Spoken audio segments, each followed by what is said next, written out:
Friends, welcome back to on YouTube channel Aryan education academy.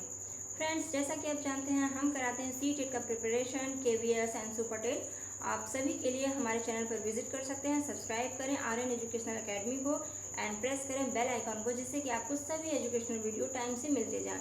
तो दोस्तों start करते हैं आज का सेक्शन। जैसा कि आप देख पा रहे हैं इमेज में, हम आज तैयारी करेंगे क्या प्लैनेट्स के बारे में जानेंगे, सभी ग्रहों के बारे में डिटेल से आपको बताऊंगी और एग्ज़ाम में आने वाले सभी क्वेश्चन आपके यहाँ से कवर हो जाने वाले हैं। तो आज की वीडियो दोस्तों आपके लिए बहुत ही इंपॉर्टेंट है, क्योंकि आज का जो भी आप कॉन्सेप्ट बेस हमारी क्लास है आज की, पहले मैं बता दूँ कॉन्सेप्ट बेस क्लास है। कॉन्सेप्ट आपका क्लियर होगा, क्योंकि जो कुछ भी आज आपको मिलने वाला है वो आपके एग्ज़ाम के पॉइंट ऑफ व्यू से बहुत ही इंपॉर्टेंट है। चाहे कोई भी एग्ज़ाम में दोस्तों, कॉम्पिटिटिव एग्ज़ाम के लिए ये पॉइंट आपके तैयार होने ज़रूरी है। तो चलिए देखते हैं एक नज़र प्लैनेट के बारे में। प्लैनेट से आज की क्लास में आपको पूरी डिटेल जानकारी मिलेगी। सभी ग्रहों के बारे में एक एक करके हम बताएंगे कि इसका क्या रोटेशन है, कितना टाइमिंग है और सब कुछ। तो चलिए स्टार्ट करते हैं। सो session is start now. Okay, तो आप देख पा रहे होंगे इमेज में हमारे। ओके, आज का हमारा जो सेशन है सभी ग्रहों पर है। तो आज हम स्टार्ट कर रहे हैं solar system. So friends, solar system में क्या है, देखिए सोलर सिस्टम में प्लैनेट्स होते हैं, ठीक है। सौरमंडल है हमारा, सौरमंडल के बारे में ही आज हम चर्चा करेंगे और सौरमंडल में आने वाले सभी ग्रहों के बारे में चर्चा करेंगे। सौरमंडल क्या है, सूर्य और उसके चारों तरफ भ्रमण करने वाले सभी ग्रह, उपग्रह, धूमकेतु, उल्काएं, क्षुद्र ग्रह, इन सभी का ये सभी मिल करके सौरमंडल बनता है, ठीक है। अब सभी ग्रहों में कौन कौन से ग्रह, जैसा कि आप जानते हैं पहले हम लोग काउंटिंग करते थे, कितने 9 ग्रहों को हम लोग काउंटिंग करते थे। किसको किसको दोस्तों, आपको याद होगा सभी ग्रहों के साथ साथ एक छोटा सा ग्रह होता था हमारा प्लूटो। प्लूटो के बारे में हम बात करते हैं। प्लूटो को भी हम लोग काउंटिंग करते थे तो 9 होता था, बट अभी क्या है, अभी 8 ग्रह हैं। जैसा कि आप देख पा रहे हैं हमने यहाँ पे इंक्लूड किया है 8 ग्रह हैं, ठीक है। तो ये 8 ग्रह हैं, तो कौन सा नहीं है, अब पहले तो 9 था, तो प्लूटो नहीं है। तो प्लूटो से क्या क्वेश्चन बनता है आपका, यहाँ पे क्वेश्चन आ सकता है दोस्तों कि प्लूटो जो कि हमारा ग्रह हुआ करता था, उसे ग्रह की संख्या दी गई थी, तो वो कब समाप्त किया गया। तो याद कीजिएगा दोस्तों 2006 में। ओके, 2006 याद रखिए, स्क्रीनशॉट ले लीजिएगा, आगे आपको मिलेगा ये पॉइंट हमने इंक्लूड किया है, या तो फिर नोट और पेन लेकर के ज़रूर से बैठिए। मोस्ट इंपॉर्टेंट पॉइंट जो भी आपको लगे कि इंपॉर्टेंट है, नोट करने लायक है, उसे आप नोट करते जाइए। ओके, तो 2006 में आपके प्लूटो ग्रह की संख्या समाप्त कर दी गई थी। प्लूटो ग्रह को ग्रह नहीं माना गया था, इसलिए अब आपके 8 ग्रह हैं और इन्हीं ग्रहों से, धूमकेतु से, उपग्रह से, क्षुद्र ग्रह से मिलकर के हमारा सौरमंडल बना है। ओके, और सौरमंडल के बारे में देखिए, ये तो हमारा हो गया सौरमंडल। सूर्य के बारे में जानते हैं। सूर्य क्या है, सूर्य देखिए प्रकाश का स्रोत है, ऊर्जा का स्रोत है, ठीक है। और मोस्ट इंपॉर्टेंट कि सूर्य सिर्फ ग्रह ही नहीं बल्कि सूर्य एक तारा है, स्टार है। तारे हम लोग सोचते हैं कि आकाश में बहुत सारे तारे हैं, छोटे छोटे टिमटिमाने वाले तारे होते हैं, ये सूर्य तो बहुत बड़ा सा है, तो ये तारा कैसे हो गया। बट सूर्य भी एक तारा है, वो और सभी स्टार्स की अपेक्षा बहुत ही ज़्यादा नज़दीक है, उनसे बहुत ज़्यादा नज़दीक है। वो तारे भी एक सूर्य की तरह ही आपका गोला है, बट वो बहुत ज़्यादा दूर है, जिससे कि वो बहुत ही छोटे नज़र आते हैं, बट सूर्य भी एक तारा है। और सौरमंडल का जन्मदाता करके क्वेश्चन आता है दोस्तों, सौरमंडल का जन्मदाता, तो ये हमारा सूर्य हो जाएगा। सौरमंडल का जन्मदाता कौन है, सूर्य है। और सूर्य क्या है, ऊर्जा का स्रोत, प्रकाश का स्रोत और एक तारा, एक विशाल तारा है, सौरमंडल का केंद्र है। पृथ्वी पर जीवन के विकास के लिए क्या चाहिए, देखिए आपको वाटर चाहिए, एयर चाहिए एंड लाइट चाहिए। तो लाइट किससे मिलती है, हमें सन से मिलती है। तो सन मोस्ट इम्पॉर्टेंट, ये भी एक चीज़ है जो कि आपके जीवन को आगे बढ़ाने में, विकसित होने में, विकासपूर्ण होने में मदद करता है, ठीक है। तो यहाँ से दोस्तों आप देख पाए ये सब कुछ। देखिए नाभिकीय संलयन क्रिया होती है, हाइड्रोजन और हीलियम, हाइड्रोजन जो है हीलियम में बदलता है। तो ये है सूर्य के बारे में हमने कुछ देखा। मोस्ट इंपॉर्टेंट क्वेश्चन कहाँ से आता है, नोट कीजिएगा डिस्टेंस। डिस्टेंस के बारे में दोस्तों इंपॉर्टेंट पॉइंट बनता है कि औसत दूरी कितनी है, तकरीबन 15 करोड़ किमी है। तो फैक्ट है यहाँ पर देखिएगा, 14.98 करोड़ किमी, 14.98 करोड़ किमी औसत दूरी है हमारी पृथ्वी से सूर्य की दूरी, ठीक है। हमारी पृथ्वी से सूर्य की इतनी दूरी है, तो इसे आप ज़रूर नोट करेंगे, हमारी सूर्य की दूरी जो है इतनी है, ठीक है।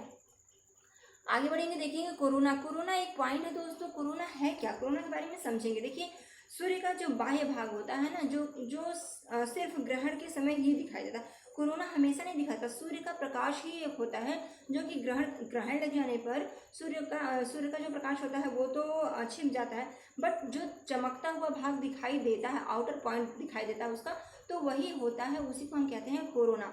वो सूर्य के ग्रहण के समय ही दिखाता है, उसको वो कोरोना कहलाता है। ठीक है, आगे बढ़ेंगे, देखेंगे प्लैनेट्स। प्लैनेट्स क्या है? वह आकाशीय पिंड जिसमें अपना प्रकाश नहीं होता, वे दूसरे के प्रकाश से प्रकाशित होते हैं। ठीक है, वो प्लैनेट्स कहलाते हैं।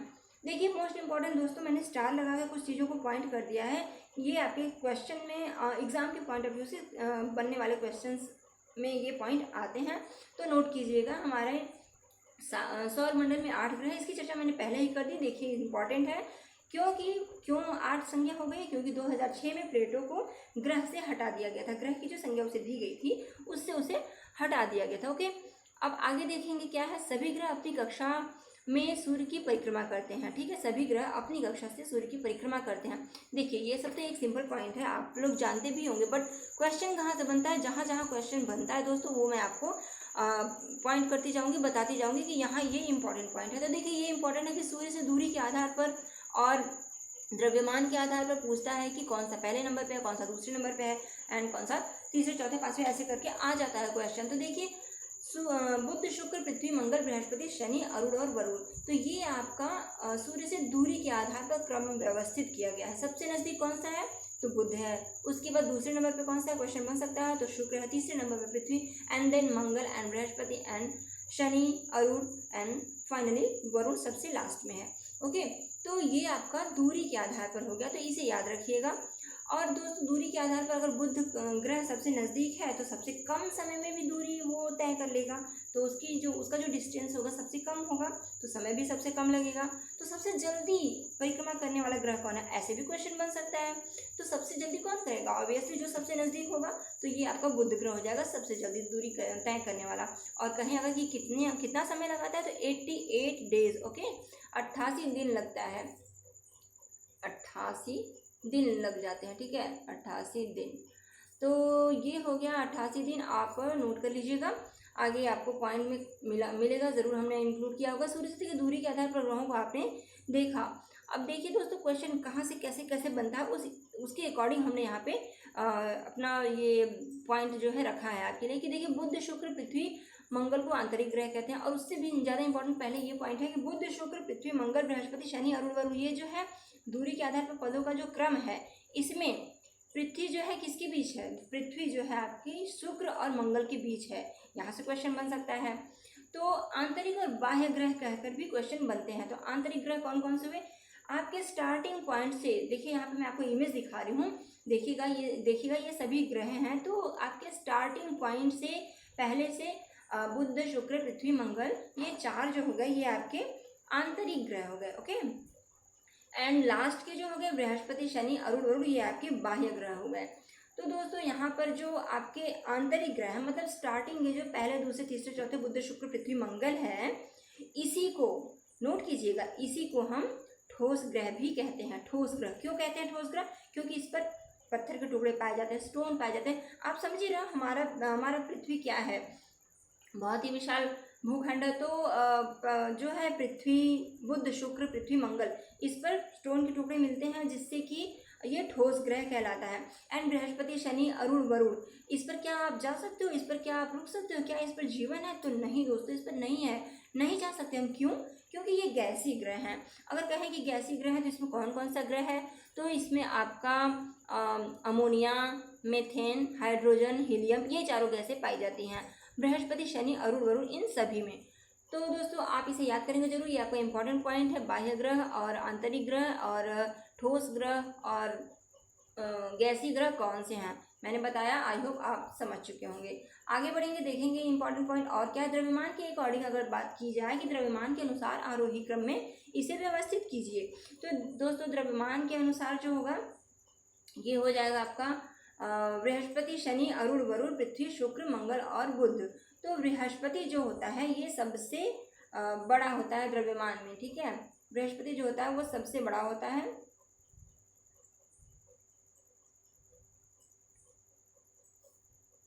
ये जो बृहस्पति होता है वो सबसे बड़ा होता है दोस्तों। तो आप हाँ, बृहस्पति शनि अरुण वरुण फिर पृथ्वी एंड देन शुक्र एंड मंगल। तो ये द्रव्यमान के अनुसार है, ठीक है। आई होप आप समझ गए होंगे दूरी के अनुसार और द्रव्यमान के अनुसार। तो चलिए आगे देखते हैं मरकरी। दोस्तों अब यहाँ से आपने कुछ चीज़ें, काफ़ी इंपॉर्टेंट चीज़ें देखी। अब यहाँ से आप सभी ग्रहों के बारे में एक एक करके सभी पॉइंट डिटेल में आप जानते चलेंगे, ठीक है। क्वेश्चन यहीं से बनते हैं दोस्तों। आपको बता दूँ CTET में अगर आप प्रीवियस ईयर पेपर उठा के देखें तो हर ईयर में आपको 2 से 4 क्वेश्चन जरूर मिल जाएंगे। 2000 आई होप आई थिंक 14 में 9 क्वेश्चन बने हैं, कभी तो 5 क्वेश्चन बने हैं, कभी 4, कभी 2। तो आप 2 से 4 क्वेश्चन की पॉसिबिलिटी तो बनती ही बनती है। इसलिए फ्रेंड्स इस वीडियो को बिल्कुल भी स्किप मत कीजिएगा, देखिए और नोट कर लीजिए और याद कर लीजिए। तो यहाँ से आपके 2 से 4 नंबर कहीं नहीं जाने वाले हैं। चलिए आगे देखते हैं। तो मरकरी के बारे में अगर बात करें दोस्तों, तो मरकरी जो हमारा बुध ग्रह है, सूर्य का सबसे निकटतम सौर मंडल का सबसे छोटा ग्रह है। वायुमंडल का अभाव है, जिसके कारण दिन के समय में सबसे अधिक गर्मी और रात के समय में सबसे अधिक ठंड पड़ती है यहाँ पर, ठीक है। आई होप आप समझ गए होंगे कौन सा ग्रह है जहाँ पे सबसे अधिक गर्मी और सबसे अधिक ठंड पड़ती है। तो दिन के समय में तापमान होता है, सूर्य होता है, तो जिसके कारण गर्मी पड़ती है, तो बहुत अधिक गर्मी पड़ती है। और ठंड पड़ती है रात के समय, मौसम ठंडा होने पे तो बहुत अधिक ठंड पड़ती है। वो है हमारा मरकरी बुध ग्रह पर, ठीक है। परिक्रमा, जैसा कि मैं बता चुकी हूँ, परिक्रमा देखिए बुध जो है सूर्य की परिक्रमा सबसे कम समय में करता है। तो आपके सामने यहाँ पे डेट है दोस्तों 88 डेज, ओके, 88 डेज, 88 दिन। इसका कोई उपग्रह नहीं है, जिसके कारण यहाँ ग्रहण नहीं लगता। देखिए और कौन कौन से ग्रह, क्वेश्चन यहाँ से बनता है कि कौन से ग्रह जिसके उपग्रह नहीं है। तो आपका यहाँ पे दोस्तों हो जाएगा बुध और अरुण। इसमें देखेंगे दोस्तों अपना कोई उपग्रह जिसके कारण यहाँ पे ग्रहण नहीं लगता, ठीक है। तो बुध शुक्र की परिक्रमा सबसे कम समय में, ये हो गया। चलिए आगे बढ़ेंगे, वीनस के बारे में देखेंगे। वीनस जो है, शुक्र जो है परिक्रमा कितने दिन में करता है, तो ये 225 दिन में परिक्रमा करता है और इसका भी कोई उपग्रह नहीं है। तो बुध और शुक्र का कोई उपग्रह नहीं है, इन दोनों का उपग्रह नहीं है, ये 225 दिन में करता है। मोस्ट इंपॉर्टेंट दोस्तों क्वेश्चन बनता है यहाँ से, तो इसको आप स्टार लगा लीजिए, इंपॉर्टेंट पॉइंट है, ठीक है। तो यहाँ पर देखिए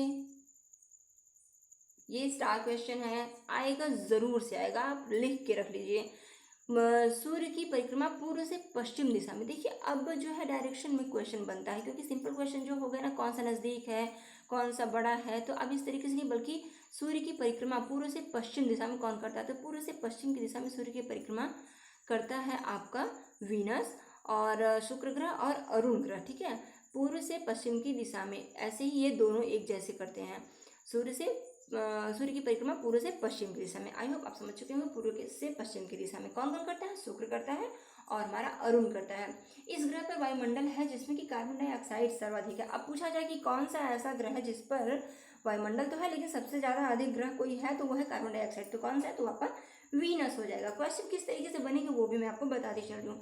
देखिए दोस्तों ये बनता है क्वेश्चन, सबसे चमकीला ग्रह कौन सा है, जो सबसे ज़्यादा चमकीला ग्रह हमारा वीनस है, ठीक है। और सबसे ज़्यादा इंपॉर्टेंट और कॉमन क्वेश्चन बन चुका है, बट इम्पॉर्टेंट है, बार बार आ ही जाता है।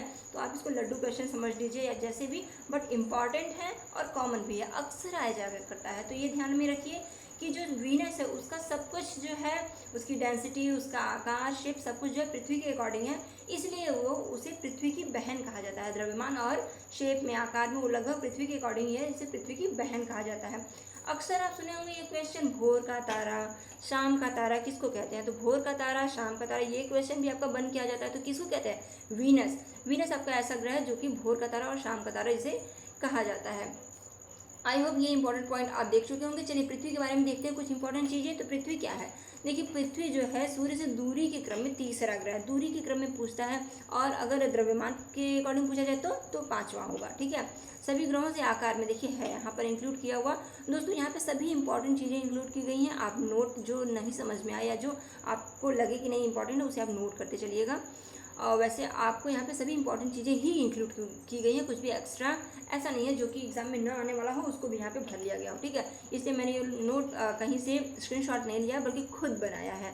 तो देखिए ये हो गया आपका दूरी के आधार पर, और ग्रहों का जो आकार के आधार पर पांचवा स्थान है, दूरी पर तीसरा आधार स्थान हो गया पृथ्वी का। शुक्र और मंगल के मध्य स्थित है, ये भी मैं बता चुकी हूँ। अपने अक्ष पर पश्चिम से पूर्व की ओर भ्रमण करता है, ठीक है। ये जो है पश्चिम से पूर्व की ओर, और पूर्व से पश्चिम की ओर कौन करता है मैं बता चुकी हूँ। बताइए आप लोग, कमेंट कीजिए फटाफट। तो देखिए पश्चिम से पूर्व की ओर पृथ्वी कर रही है और वीनस और अरुण आपका पूर्व से पश्चिम की ओर करता है, ठीक है, एंटी क्लॉकवाइज में। आगे बढ़ेंगे, देखेंगे मार्स ग्रह के बारे में। तो इंपॉर्टेंट क्वेश्चन मार्स ग्रह से बन जाता है। आप लोग बहुत ही पेशेंस के साथ बहुत ही ध्यान देकर के देखिएगा दोस्तों। यहाँ पे ये क्वेश्चन बनते हैं, आयन ऑक्साइड की उपस्थिति के कारण लाल ग्रह दिखाई देता है। अब पूछा जाता है, क्वेश्चन अक्सर बनता है, सुपर टेट में आपका ये क्वेश्चन बना हुआ था कि लाल ग्रह किसे कहते हैं, तो मंगल ग्रह है। अब ये कॉमन हो चुका है, आप जानते हैं, लेकिन लाल ग्रह क्यों है ये आपको समझना होगा। तो आप देख पा रहे होंगे यहाँ पे मैंने आपको इमेज के थ्रू दिखाया है कि ये जो ग्रह है, देखिए लाल ग्रह है। तो ये लाल ग्रह जो है क्यों है, आयन ऑक्साइड की उपस्थिति के कारण क्वेश्चन बनता है। तो आप करेंगे कि आयन ऑक्साइड की उपस्थिति के कारण यहाँ पे आयन ऑक्साइड की अधिकता है। जैसे लोहे में जंग नहीं लग जाती, उसी तरह से समझ लीजिए जंग लगी हुई है, पृथ्वी लाल लाल दिखाई देती है, ठीक है। यहाँ पे इमेज देख पा रहे हैं आप, यहाँ पर गैस पाई गई है, नाइट्रोजन वायुमंडल पाया गया है, जिसके कारण यहाँ एकमात्र पृथ्वी के अलावा एकमात्र यही ऐसा है जहाँ पे जीवन की संभावना है। देखिए यहाँ पर एक इमेज में आपको दिख रहा है, एक आदमी है जो कि ग्रह पर गया हुआ है, यहाँ पे जीवन की संभावना है या नहीं है। तो ये चीज़ पता लगाने के लिए आप जानते हैं, तो ये देख पा रहे हैं आप, देखिए यहाँ की मिट्टी लाल है। चलिए आगे बढ़ेंगे, यहाँ पे जल की भी उपस्थिति है, इसीलिए यहाँ पे जीवन की संभावना है ना, जल भी है और नाइट्रोजन ऑक्सीजन भी है। ऑक्सीजन पाई जाती है तो जीने की संभावना है, जल पाया जाता है तो संभावना है, ठीक है। देखिए ये क्वेश्चन बन जाता है कि इसके उपग्रह कौन कौन से हैं। तो दो उपग्रह हैं मार्स ग्रह के, फोबोस और डिमोस। और आपका डिमोस जो है सौरमंडल का सबसे छोटा उपग्रह है। अपने ग्रह का तो छोटा उपग्रह है ही, सौरमंडल का सबसे छोटा उपग्रह है डिमोस। मंगल ग्रह का सबसे ऊंचा पर्वत, मोस्ट इंपॉर्टेंट दोस्तों नोट कर लीजिएगा। देखिए इंपॉर्टेंट चीज़ मैं यहाँ से सेलेक्ट कर करके यहाँ पे मैंने खुद ही नोट बनाया है। तो देखिए मंगल ग्रह का सबसे ऊंचा पर्वत है निक्स ओलंपिया पर्वत, जो कि एवरेस्ट से 3 गुना ऊंचा है। ये आपके किसी भी कॉम्पिटिटिव एग्जाम में पूछा जा सकता है, टेट सीटेट में भी आ सकता है और आते रहे हैं ऐसे क्वेश्चन। सो आप नोट करेंगे। मंगल ग्रह सबसे ऊंचा पर्वत कौन सा है मंगल ग्रह का, निक्स ओलंपिया है, जो कि एवरेस्ट से 3 गुना ऊंचा है। चलिए कुछ मोस्ट इंपॉर्टेंट पॉइंट देख लेते हैं जुपिटर के बारे में। जुपिटर भी एक इंपॉर्टेंट ग्रह है। तो ये जुपिटर के बारे में आप देख पा रहे हो इमेज, सबसे बड़ा ग्रह है ये। परिक्रमा की बात करें तो 11.9 वर्षों में करता है, 11.9 ईयर, और अपने अक्ष पर सबसे कम समय में चक्कर लगाता है। अपने अक्ष पर सबसे कम समय में चक्कर लगता है, लेकिन सूर्य की परिक्रमा 11.9 वर्षों में करता है। अब बृहस्पति के कितने उपग्रह हैं, तो दोस्तों 63 उपग्रह हैं बृहस्पति के, 63। और बृहस्पति का ही नहीं बल्कि सौरमंडल का सबसे बड़ा उपग्रह अगर पूछा जाए तो बृहस्पति का तो सबसे बड़ा उपग्रह है ही, कौन सा, गैनीमेड। गैनीमेड सबसे बड़ा उपग्रह है, लेकिन सभी ग्रहों का सबसे बड़ा उपग्रह है गैनीमेड, सिर्फ बृहस्पति का ही नहीं। यहाँ पे देखिए बृहस्पति लिखा गया है, तो थोड़ा सा आप लोग कंप्रोमाइज़ कर लीजिएगा, यहाँ पे बृहस्पति होगा, ठीक है। चलिए आगे बढ़ते हैं। बृहस्पति को लघु सौर तंत्र भी कहते हैं। बृहस्पति के वायुमंडल में, जैसा कि मैंने पहले ही बता चुका, बृहस्पति, शनि, अरुण, वरुण, इन सभी में गैस होती है। ये सभी चारों गैसी ग्रह कहलाते हैं। तो है क्या, कौन कौन सा ग्रह है, हाइड्रोजन, हीलियम, मीथेन और अमोनिया। तो दोस्तों यहाँ पर हाइड्रोजन, हीलियम, मीथेन और अमोनिया ये ग्रह पाया जाता है, न कि सिर्फ बृहस्पति में बल्कि शनि में भी, अरुण और वरुण में भी। आप देखते हैं शनि में छल्ले पाए जाते हैं ना, तो शनि में जो वलय होता है वो आप सोचते होंगे सिर्फ शनि में, बट आपको वो अरुण में भी दिखाई देगा, वरुण में भी दिखेगा। गैसी ग्रहों में छल्ले होते हैं, बट वो पूरी तरीके से क्लियर दिखाई नहीं देते, बट होते हैं, ठीक है। आप आगे पाएंगे। देखिए चलिए सैटर्न ग्रह की बात करते हैं, शनि ग्रह के बारे में देखिएगा कि यह सूर्य की परिक्रमा 29.9 वर्ष में। दोस्तों आप अंदाजा भी लगा सकते हैं अगर ऑप्शन होता है, तो जैसे जैसे सूर्य से दूरी बनती है वैसे वैसे उनका जो समय है वो बढ़ता जाता है, ठीक है। तो देखिए ये 29.9 वर्ष में पूरी करता है। चारों तरफ छल्ले मतलब वलय पाया जाता है यहाँ पे, और बहुत छोटे छोटे कणों से बना होता है। ये वलय जो होते हैं ना, बहुत छोटे छोटे कणों से बने होते हैं। उपग्रह की बात करें तो आता है दोस्तों, ये भी नोट कर लीजिए, शनि ग्रह का उपग्रह कौन सा है, टाइटन है।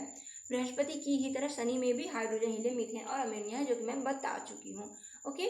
तो अरुण ग्रह के बारे में चलिए अब देखते हैं फटाफट, अरुण ग्रह की खोज और वरुण ग्रह। यहाँ से दोस्तों इंपॉर्टेंट चीज़ है जो कि मैंने इंक्लूड किया है। तो आई होप आपको ज़रूर पसंद आ रहा होगा हमारा सेक्शन।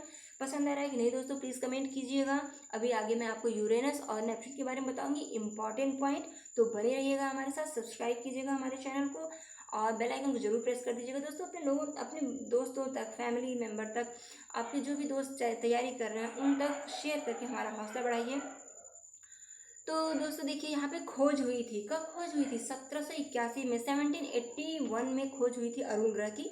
ये क्वेश्चन बन जाता। और किसने खोज किया था? तो विलियम हर्शल, विलियम हर्शल ने खोज किया था। ये देखिए आपके लिए मैंने यहाँ पे कहाँ से ढूंढ के लाई हूँ मैं, इंपॉर्टेंट पॉइंट है। तो आपके लिए सभी इंपॉर्टेंट पॉइंट है यहाँ पे हमने इंक्लूड करने की कोशिश की है। खोज हुई कब? अरुण ग्रह की 1781 में, और विलियम हर्शल थे जिन्होंने इसकी खोज की। अक्षीय झुकाव इसका जो है बहुत ही अधिक है, जिसके कारण इसे लेटा हुआ ग्रह, क्वेश्चन बन सकता है दोस्तों, लेटा हुआ ग्रह किसे कहेंगे? तो अरुण ग्रह को कहेंगे। यूरेनस जो है लेटा हुआ ग्रह, क्यों? क्योंकि इसका अक्षीय झुकाव सबसे अधिक है, ठीक है। ध्रुवीय प्रदेशों में देखिए सूर्य से सर्वाधिक जो भाप होता है, ताप होता है और प्रकाश से होता है, ये अरुण ग्रह को ही मिलता है।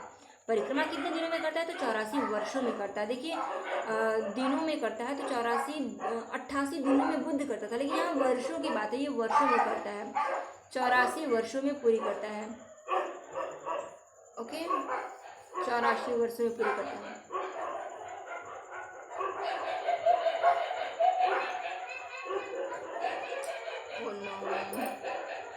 सूर्य की परिक्रमा पूर्व से पश्चिम की दिशा में शुक्र ग्रह की तरह ही इनमें भी वलय होते हैं। देखिए सूर्य की परिक्रमा पूर्व से पश्चिम की दिशा में ये करता है, मैं बता चुकी हूँ, शुक्र की तरह, लाइक दैट शुक्र, जैसे शुक्र करता था वैसे ही सूर्य की परिक्रमा पूर्व से पश्चिम की दिशा में ये भी करता है। तो ये हो गया आपका परिक्रमा की बात। और शुक्र की ही तरह इनमें भी वलय पाए जाते हैं, शुक्र ग्रह की तरह इनमें भी, सॉरी फ्रेंड्स यहाँ शुक्र लिख दिया गया है, यहाँ शुक्र नहीं होगा, शुक्र नहीं बल्कि शनि की तरह, शनि ग्रह की तरह इनमें वलय पाए जाते हैं। शुक्र नहीं होगा बल्कि शनि ग्रह की तरह इसमें वलय पाया जाता है, जो कि दिखाई नहीं देता। दोस्तों मेरी बातों पे ध्यान दीजिएगा, कहीं कहीं टाइपिंग में थोड़ा मिस्टेक हो जाता है, मैंने खुद टाइपिंग किया है और आपके सामने बता भी रही हूँ, तो मेरी बातों को सुनिएगा। देखिए नेपच्यून ग्रह की बात करें तो यहाँ पर भी खोज किसने की थी? एक जर्मन खगोल शास्त्री थे, जोहान गाले, जर्मन खगोल शास्त्री जोहान गाले थे, जिन्होंने सूर्य की परिक्रमा 165 वर्ष में की थी। 165 ईयर में इन्होंने नेपच्यून की खोज हुई थी। किसने की थी? जर्मन खगोल शास्त्री जोहान गाले। क्वेश्चन किसी भी तरीके से बने, जोहान गाले ने किसकी खोज की थी? नेपच्यून की खोज की थी। ये कौन थे? ये जर्मन खगोल शास्त्री थे। ओके, किस वर्ष में की थी? तो सूर्य की परिक्रमा, हाँ नेपच्यून की बात आ जाए, परिक्रमा कितने दिनों में करता है? तो 165 वर्षों में करता है, ठीक है। ये भी गैसीय ग्रह है, तो hydrogen, helium, methane and ammonia इस ग्रह के पास भी ये गैस हैं, ठीक है। अब नेपच्यून के उपग्रहों की बात करें तो जिसमें टाइटन और मेरिट प्रमुख उपग्रह हैं, टाइटन और मेरिट प्रमुख उपग्रह हैं। सो फ्रेंड्स आज के लिए बस इतना ही। कैसा लगा हमारा प्रयास बताइएगा जरूर। आपके लिए सभी इंपॉर्टेंट पॉइंट को हमने इंक्लूड किया, टाइप किया और आप तक पहुंचाया। कुछ भी इसमें ऐसा नहीं है जिसमें कि आपको फालतू लगे। आई होप मैंने सभी सेलेक्टेड पॉइंट यहाँ पे इंक्लूड किए हैं और आपके एग्जाम के पॉइंट ऑफ व्यू से ये बहुत ही बेनिफिशियल होंगे आपके लिए। तो दोस्तों इस पर बनने वाले क्वेश्चंस हम अगले वीडियो में लेकर के आएंगे, तो अगले वीडियो को देखने के लिए सब्सक्राइब कीजिए Aryan education academy and press the bell icon, जिससे कि हमारे एजुकेशनल वीडियो आप तक पहुँचे, आपको मिले और आपकी स्टडी जारी रहे। So friends thank you for watching. Please अपना कमेंट दीजिएगा, शेयर कीजिएगा अपने दोस्तों तक। Okay, thank you and thank you so